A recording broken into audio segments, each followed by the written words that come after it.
स्वागत है दोस्तों आप सभी का डिजिटल मैथ्स क्रांति में। आज की इस क्लास में हम 10th क्लास का चैप्टर नंबर 5 लेके आए हैं दोस्तों। और चैप्टर नंबर 5 के अंदर हम एक्सरसाइज 5.2 के क्वेश्चन करने वाले हैं। इस एक्सरसाइज में दोस्तों हमें क्या करना होगा, जो हमें श्रेणी दे रखी होगी समांतर श्रेणी, उसका nवां पद हमें ज्ञात करना होगा। इससे पहले वाली वीडियो के अंदर भी मैंने आपको बताया था दोस्तों कि nवां पद या n या सारव अंतर हमें किस प्रकार से ज्ञात करना होता है। अगर आपने वो वीडियो नहीं देखी है तो प्लीज़ आप ऊपर आई बटन में जा कर के वो वीडियो देख सकते हैं, और देख ली है तो बहुत अच्छी बात है। तो करते हैं शुरू।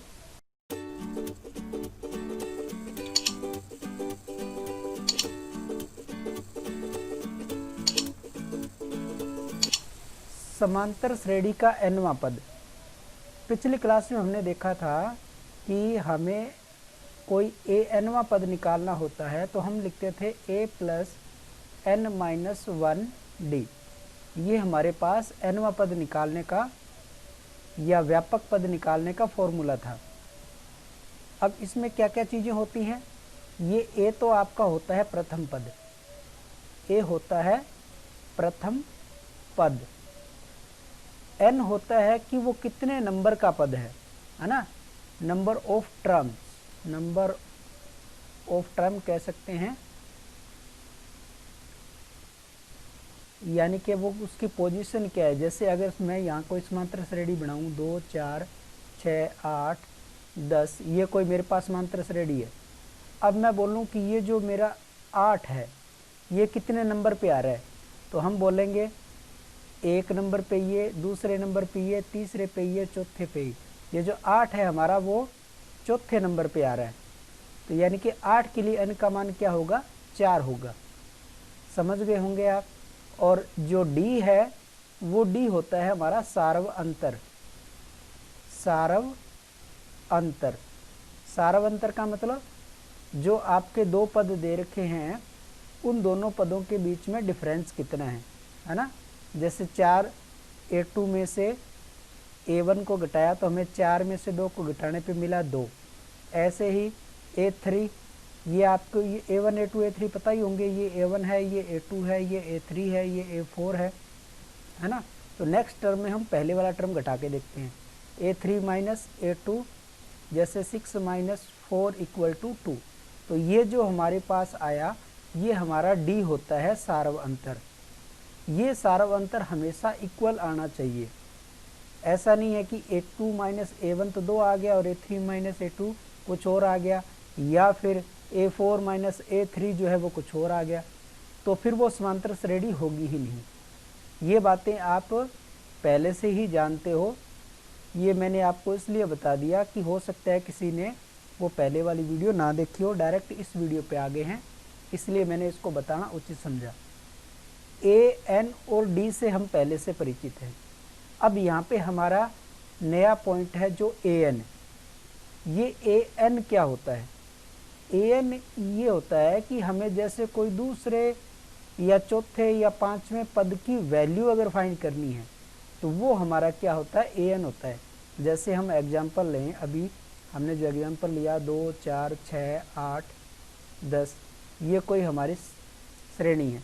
अगर मैं इसमें बोलूं कि मेरा पांचवें पद का मान क्या है, a5 का मान है ना, an का होता है ना an, यानी कि मुझे पांचवें पद का मान ढूंढना है। जैसे ये 2 जो है वो 1 नंबर का पद है, 4 जो है 2 नंबर का पद है, ये ऐसे।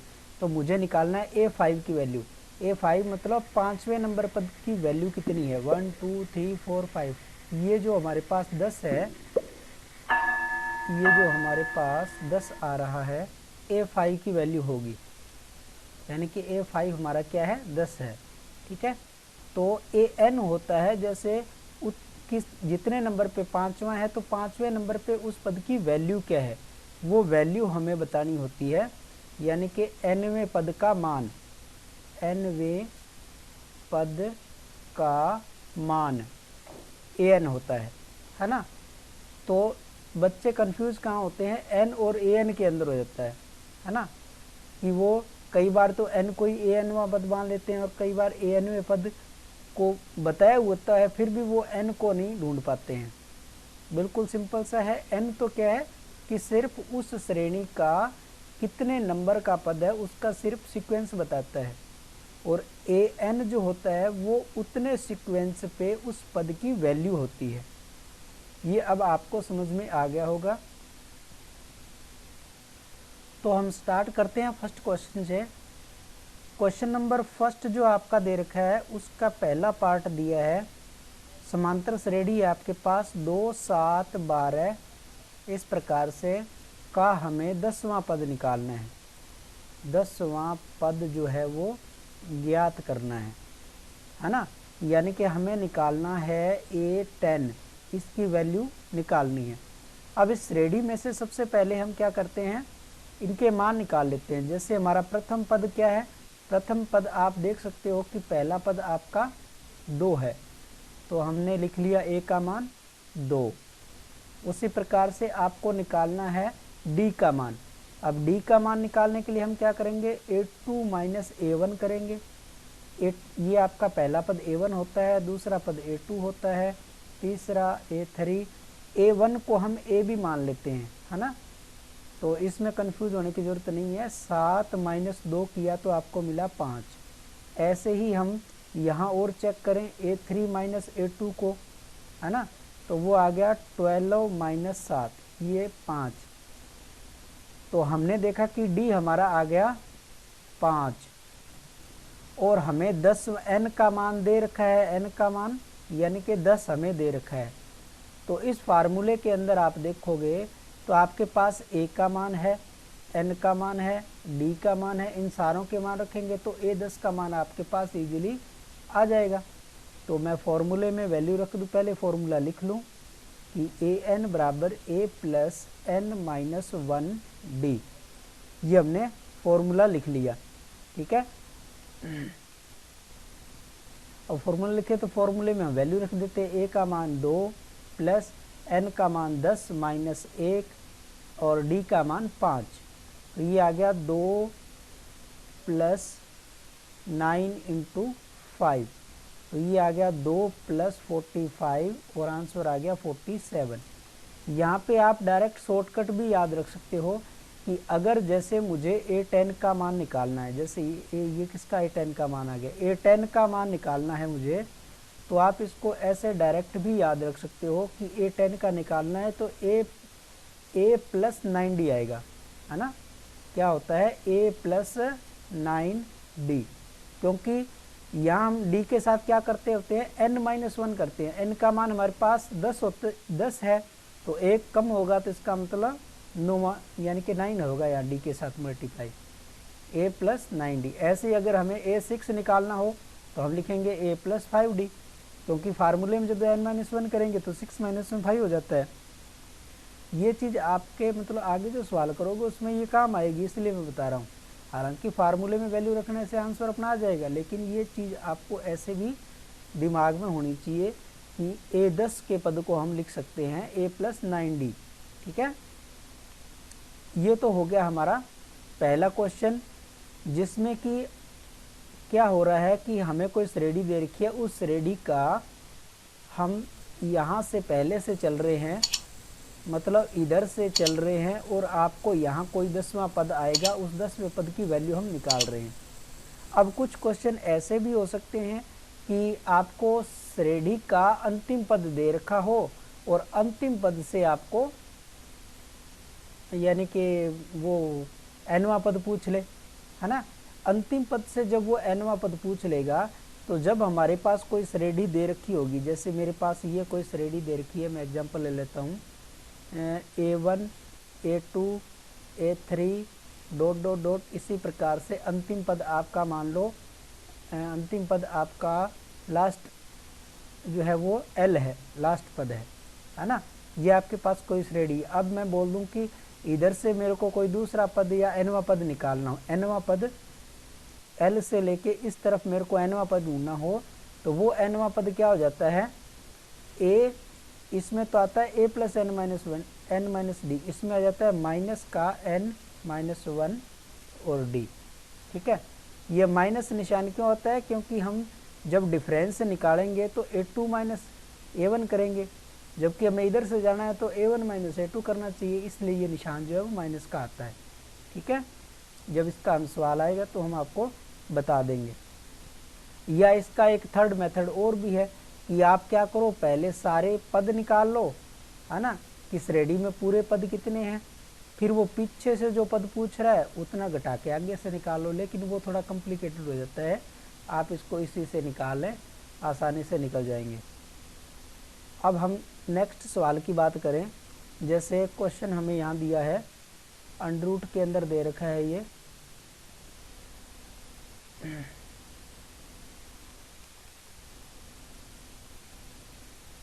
क्वेश्चन नंबर 2 में समांतर श्रेणी दे रखी है √2 √2, 3 √2, 5 √2 ... इसका हमें 18वां पद निकालना है ना, 18वां पद हमें ज्ञात करना है, ये निकालना है।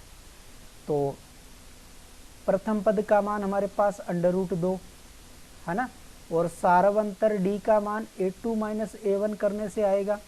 a2 आपका 3√2 माइनस √2, यहाँ से आप √2 को कॉमन लोगे तो ये बचा, यहाँ तो बचा 3, यहाँ पे बचा -1, यानी कि वो आ गया 2√2। d का मान आपके पास आया 2√2।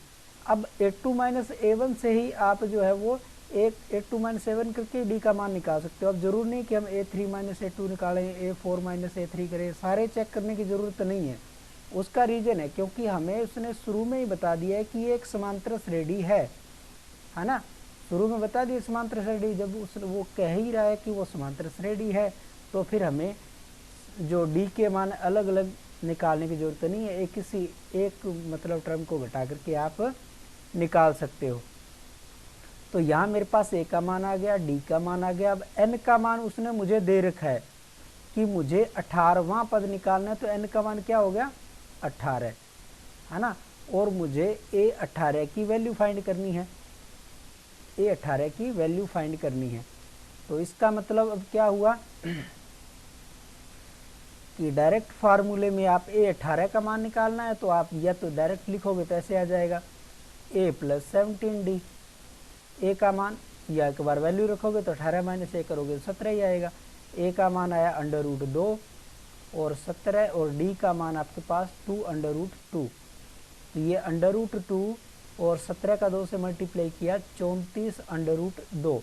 अब 34√2 और 1 √2 कितने हो जाते हैं 35√2, 35√2।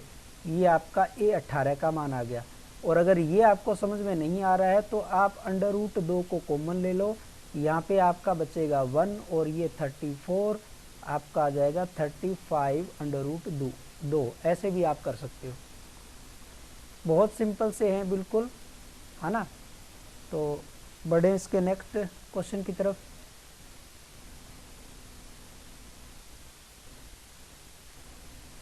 क्वेश्चन नंबर 3 में हमें एक सीरीज दे रखी है, समांतर श्रेणी 9, 13, 17, 21 का 24वां पद निकालना है। ये आप खुद से करके देखना है इसको, ठीक है, हो जाएगा। और नहीं हो तो आप कमेंट बॉक्स के अंदर कमेंट करके बता देना, मैं आगे की कोई वीडियो में इसको ले लूँगा। बाकी इतना मुश्किल नहीं, ईजी से हैं बिल्कुल। सेकंड क्वेश्चन के अंदर हल कीजिए कि समांतर श्रेणी दे रखी है 21, 18, 15, यानी कि ये श्रेणी जो है घट रही है। इसका मतलब आपका सारवंतर जो आएगा वो डिफरेंस जो माइनस में आएगा। इसका कौन सा पद 81 है? अब देखो यहाँ कौन सा पद 81 है, यानी कि an का मान तो आपको दे रखा है, यहाँ पे कौन सा, यानी कि वो n पूछ रहा है आपसे, नंबर ऑफ टर्म्स, कि वो टर्म बताओ जिसकी वैल्यू -81 है। तो an इसने यहाँ दे रखा है, बाकी a और d तो हम इस श्रेणी से निकाल ही सकते हैं। तो ले चलते हैं इसे नीचे। तो श्रेणी के अंदर हम देखें, प्रथम पद देखें तो प्रथम पद का मान मेरे पास 21 है।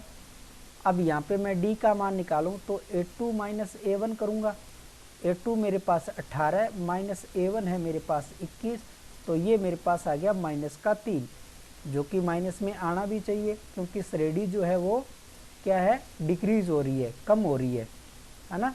तो और यहाँ पे 81 मेरा क्या है, 81 मेरा जो है वो an का मान है, an का मान है 80 माइनस का 81, और मुझे निकालना क्या है, मुझे निकालना है n की वैल्यू मुझे पता लगानी है। तो हम क्या करेंगे, सिंपल सा हमारे पास जो फॉर्मूला है उस फार्मूले के अंदर हम वैल्यू रखेंगे, है ना। an बराबर a plus n minus 1d, तो an का मान माइनस 81, a का मान 21, n माइनस 1 और d का मान माइनस का 3। तो इसमें अब मैं क्या करूं, एक बार मैं इसको ऐसे ही रहने देता हूं, ये माइनस का 3 जो है मैं पहले लिख लेता हूं, n माइनस 1। अब मैं क्या करूं कि ये जो माइनस वाला पोर्शन है इसको तो उठा के इधर ले जाऊं, और ये जो 81 वाला पोर्शन है इसको उठा के इधर ले आऊं, ठीक है। तो क्या बनेगा, माइनस का 3 तो इधर आके प्लस का हो जाएगा, 3n माइनस 1, और ये 21 और प्लस का 81, तो ये आ गया मेरे पास 2102, और इधर है 3n माइनस 1, तो 3 से यहाँ डिवाइड करेंगे n माइनस 1, 102/3, तो 3 की टेबल से आप डिवाइड करोगे तो 3 1 जा 3, 3 3 जा 9, 3 4 जा 12, ये आपको मिल गया 34। अब ये जो n के साथ माइनस में है वो भी उधर जाके ऐड हो जाएगा, है ना। तो n इक्वल टू 34 प्लस 1, तो n का मान हमें मिल गया 35, तो यही हमारा आंसर है। अब इसमें हम आगे क्वेश्चन देखें तो सेकंड क्वेश्चन में समांतर श्रेणी का कौन सा पद शून्य है। यहाँ an का मान हमें शून्य दे रखा है, ये आप खुद से कर लेना, ठीक है, हो जाएगा। थर्ड क्वेश्चन है, क्या संख्याओं के अनुक्रम के अंदर कोई पद 301 है। तो इस क्वेश्चन को हम ले लेते हैं। इसके कहने का मतलब है कि इस सीरीज को अगर आगे बढ़ाई जाए तो क्या हमें 301 मिलेगा या नहीं मिलेगा। तो अगर हमारे पास n का मान जो है वो एक पूर्ण संख्या आ गई, है ना, तो हम कह देंगे कि वो संख्या हमें मिलेगी। अगर n का मान हमारे पास पॉइंटों में कोई नंबर आया तो हम कहेंगे कि वो संख्या जो है वो मौजूद नहीं होगी, क्योंकि नंबर ऑफ टर्म के अंदर n का मान जो है वो काउंटिंग में ही आना चाहिए, चाहे पॉजिटिव आ जाए चाहे नेगेटिव आ जाए, ना। तो प्रथम पद की बात करें, इसमें प्रथम पद आपको 5 दिया है, और इसमें मैं d का मान निकालूं तो d का मान 11 माइनस 5, यानी कि आपको मिल रहा है यहाँ पे 6। और अब मुझे n निकालना है क्योंकि n पता नहीं है। an मैं यहाँ पे मान लेता हूँ 301 को, तो अपने फॉर्मूले के अंदर इसकी वैल्यू रखें, an बराबर a plus n minus 1d। an का मान 301, a का मान 5, n हमें पता नहीं है, और d का मान है 6। तो 5 आपका इधर आके घटेगा इसमें से, तो ये रह जाएगा आपका 296, n माइनस 1 और 6, ये 6 इधर से डिवाइड में आएगा इसके 296 के, तो n माइनस 1 रह जाएगा। अब ये किसकी टेबल से कैंसिल हो रहा है देखते हैं। इसका आ जाएगा 2 से, एक तो कैंसिल होगा ही, है ना। 2 से किया तो यहाँ 3 आया, 2 से किया तो 148, तो अभी तो हमारे पास ये आया 148/3 इक्वल टू n माइनस 1।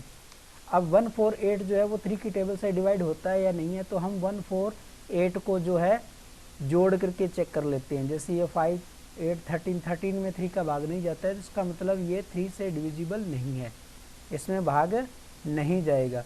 अब 1 को भी इधर ले आते हैं, इसका मतलब हमें आइडिया तो लग गया है कि ऐसा कोई पद नहीं होने वाला है।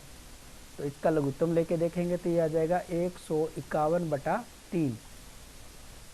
अब 151 में आप डिवाइड करके देख लो 3 से, 3 5 15 और ये 1 नीचे उतारा तो भाग नहीं गया, 0 लगी और डेसिमल 3 3 जा 9 1 फिर डेसिमल, है ना।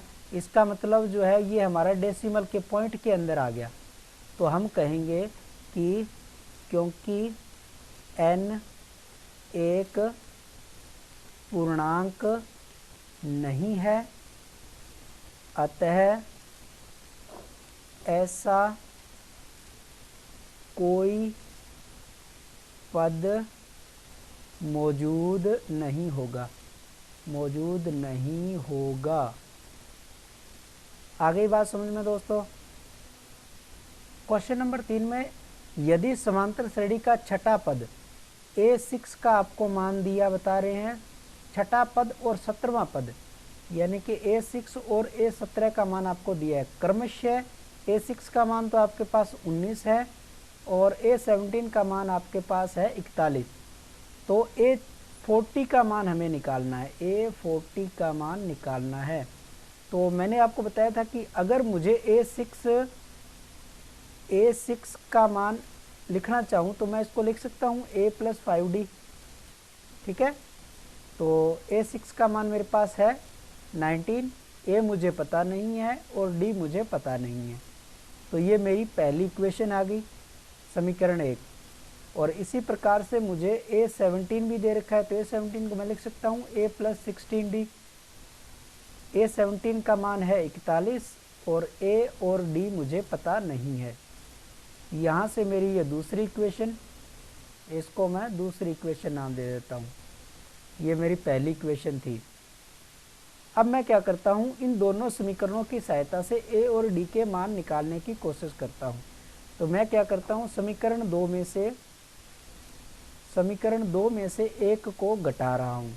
तो दूसरी समीकरण मैंने यहाँ लिख ली, a + 6d में से घटाना है 19, a + 5d को माइनस करना है। माइनस करने के लिए हम क्या करते हैं, निशान बदल देते हैं। तो ये आपका आ जाएगा 2 और 2, 22 आ गया। 11 में से 9 गए 2 और 3 में से 1 गया 2। और उसके बाद यहाँ देखेंगे तो ये a माइनस प्लस का कैंसिल हो जाएगा और 6d में से 5d जाएगा तो ये d। तो हमें यहाँ d का मान मिल गया है कि वो कितना है, 22 है। अब d का मान हम समीकरण कहाँ किसी में भी रख के a का मान निकाल सकते हैं। तो मैं क्या करता हूँ, समीकरण 1 में ही रख देता हूँ। समीकरण 1 में d का मान रखने पर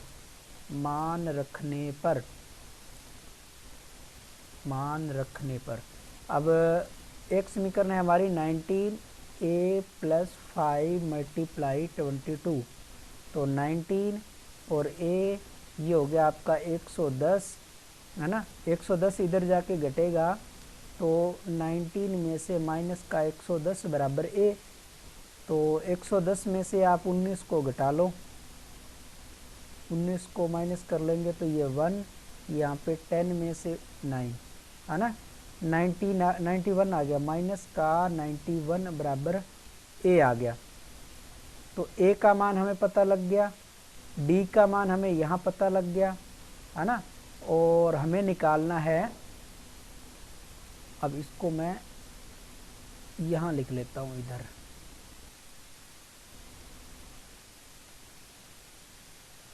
a का मान हमें पता है कितना है, माइनस का 91 और d का मान है 22 और हमें निकालना है a40 का मान। तो n का मान तो हमें पता चल ही गया है, n का मान कितना है 40। तो a40 का मान निकालने के लिए आपको पता है कि a + 39d आएगा। a का मान माइनस का 91, 39 और d का मान आपके पास है 22, है ना।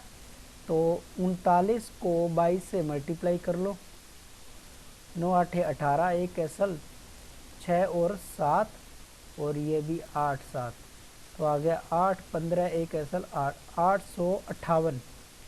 इन दोनों का मल्टीप्लाई आ गया, माइनस का 91 प्लस 858। अब इसमें से माइनस 91 जो है वो कम हो जाएगा, कम होगा तो यहाँ 7 बचा और ये 6 बचा और ये 7 बचा, तो A40 का मान आ जाएगा 767। ये हमारा आंसर होना चाहिए। ठीक है, तो इस प्रकार से दोस्तों हम बहुत ही आसानी के साथ सारे क्वेश्चन जो हैं वो कर सकते हैं।